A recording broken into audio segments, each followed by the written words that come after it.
আসসালামু আলাইকুম, কি অবস্থা? সবাই আশা করি ভালো আছেন। সো সবাই চিন্তা করতেছেন যে আজকে ভিডিওর কোয়ালিটি যে চেঞ্জ হয়ে গেছে, কারণ আমার ভিডিও সচরাচর এরকম হয় না। বেশিরভাগ আমার ভিডিও একটু ফানি কন্টেন্ট হয়।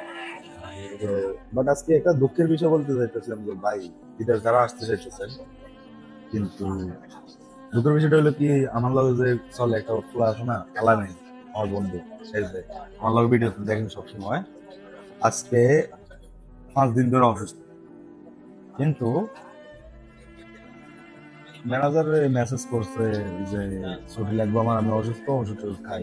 একদিনের ছুটি, ওই একদিনের ছুটিটা পাইতেছে না। তো এই কারণে কইতেছে যারা বিদেশ আসতে চাইতেছেন যে কোনো কান্ট্রিতে, কোনো সাপ্লাই কোনো কোম্পানিতে ভিসা লাগে।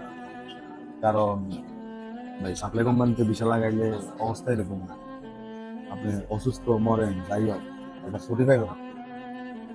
এই কারণে ভাই এগুলো দুঃখের বিষয়, কিন্তু আমরা বাঙালিরা এই দেশে আসি টাকা পয়সা দিয়ে ভিসা লাগাই।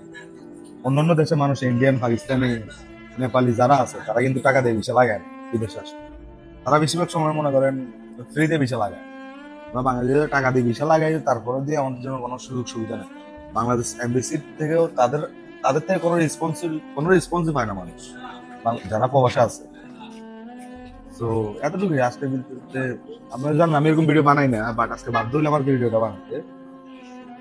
আর পেজে যারা নতুন আছেন ফলো দিয়ে দিন, লাইক কমেন্ট শেয়ার লাইক করে দিন। কমেন্ট শেয়ার করে দিন। ভিডিওটা ভালো লাগলে আমাদের সাপোর্ট মামা করিয়েন। অসুস্থ আসলে 5 দিন, ঠিক তো আছে, আজকে এখন একটু মোটামুটি সুস্থ হয়েছে, বাইরে আসলাম, এই যে চাটা জায়গায় খাইতেছি। গেছি, আপনারা সবাই আমাদের জন্য দোয়া করবেন।